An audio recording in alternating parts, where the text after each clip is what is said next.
Smoke की इस गहरी चादर के बीच जो सूर्य देवता हैं, कैमरा पर्सन को मैं कहूंगा कि देखिए, स्मोक की इस गहरी चादर के बीच सूर्य देवता भी बमुश्किल ही नजर आ पा रहे हैं। देखेंगे आप क्या हालात रेवाड़ी शहर के होते हैं।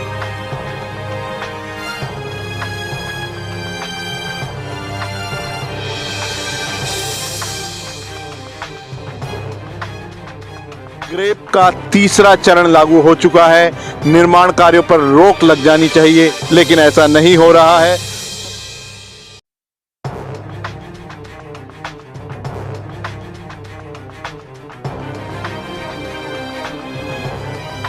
जो बुजुर्ग लोग हैं, वो जो बच्चे हैं और जो जिनको ऑलरेडी चेस्ट की प्रॉब्लम है, उनको अवॉइड करना चाहिए। ठीक मेरे पीछे आप देख रहे होंगे, ये जो आकाश में जो पूरा धुंध छाई हुई है, इसको हम कोहरा नहीं कह सकते, इसे हम स्मॉग कहेंगे। स्मॉग यानी ये प्रदूषण की स्मॉग है, प्रदूषण की एक पूरी परत है जो इस वक्त आकाश में छाई हुई है। हम आपको बता दें कि रेवाड़ी का जो AQI है, यानी वायु गुणवत्ता सूचकांक है, वो 278 को क्रॉस कर चुका है, 300 के करीब आ चुका है।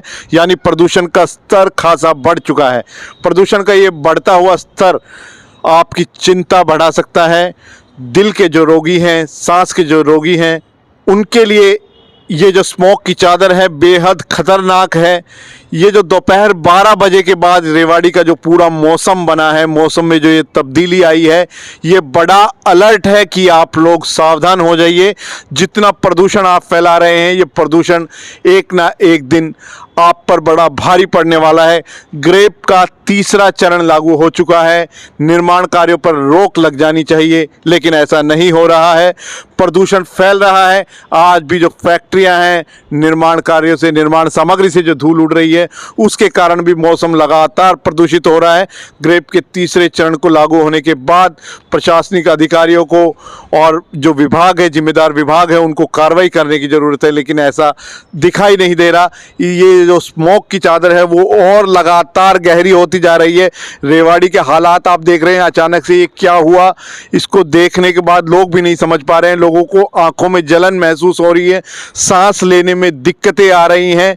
और ये जो पूरा हम आपको दिखा रहे हैं ऊपर से, रेवाड़ी के क्या हालात है। स्मोक की चादर में लिपटा हुआ रेवाड़ी खतरनाक स्तर पर पहुंच चुका है, रेड अलर्ट पर पहुंच चुका है। खुद सावधान रहने की जरूरत है आपको। स्मोक की चादर में लिपटे रेवाड़ी में लोग कैसे सावधानी बरतें, इस बात को जानने के लिए हम पहुंचे हुए हैं इस वक्त शहर के वरिष्ठ छाती रोग विशेषज्ञ डॉक्टर राजीव विक के पास।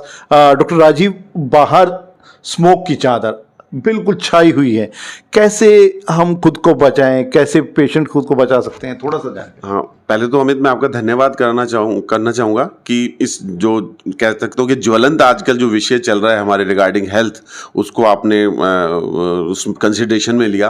तो स्मोक बेसिकली अमित क्या होता है कि it is a combination of fog and smoke, मतलब धुआं और प्लस में जो ठंड की वजह से धुंध होती है, उसके कम्बिनेशन को करते हैं। और after Diwali it is very common, क्योंकि एक तो हमारा वेदर ट्रांजिशन होता है, हम गर्मी से सर्दी जाते हैं। और देयर इज आल्सो जो पढ़ रहे होंगे कि पराली जो बर्न करते हैं, उसकी वजह से, पटाखों की वजह से, या जो पीपल घर के लोग सफाई वगैरह करते हैं, तो पोल्यूशन का लेवल यूजली हमारा एनवायरनमेंट में बढ़ जाता है। And when it is get combined with the fog, then it is known as smog. और it is very very very much injurious to the person, या तो जो एल्डरली है या जो उनको ऑलरेडी ब्रेथ से संबंधित, सांस से संबंधित प्रॉब्लम्स होती हैं, तो they are very much prone to get affected by this. और खासकर जैसे बीइंग ए चेस्ट प्लेसेस, हमारे पास इन दिनों नंबर ऑफ पेशेंट्स बहुत ज़्यादा बढ़ जाते हैं। तो जैसे ब्रोंकियल अस्थमा वाले पेशेंट्स होते हैं, ये जो स्मोकर्स होते हैं जिनमें सांस की दिक्कत होती हैं, उनमें ये चीज़ें बहुत ज़्यादा कॉमन होती हैं। डॉक्टर, छोटे बच्चे और बुजुर्ग किस तरह से इस मौसम में खुद को बचाएं? देखिए, सबसे एंड फॉरमोस्ट ये है कि हम घर से इसका, जैसे ना charity starts from the home, कि घर पे ही हम ऐसा कुछ करें कि अंगीठी, चूल्हा, ये जो चीज़ें यूजुअली होती हैं वो हम ना करें।